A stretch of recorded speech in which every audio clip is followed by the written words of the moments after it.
হাজার বছর ধরে আমি পথ হাঁটিতেছি পৃথিবীর পথে।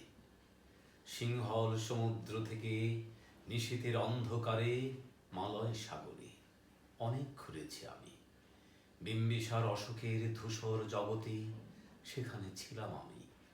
আরো দূর অন্ধকারে বিদর্ভ নগরে আমি ক্লান্ত প্রাণ এক।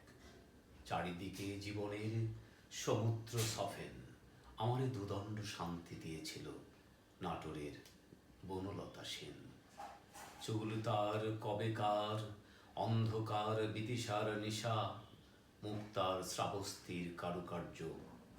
অতি দূর সমুদ্রের পর হাল ভেঙে যে নাবিক হারায়েছে দিশা, সবুজ ঘাসের দেশ যখন সে চোখে দেখে দারুচিনি দ্বীপের ভিতর, তেমনি দেখেছি তারে অন্ধকারে।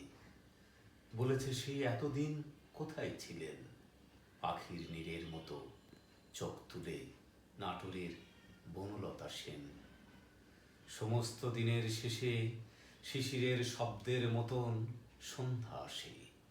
ডানার রৌদ্রের গন্ধে মুছে ফেলে চিল, পৃথিবীর সব রং নিভে গেলে পাণ্ডুলিপি করে আয়োজন।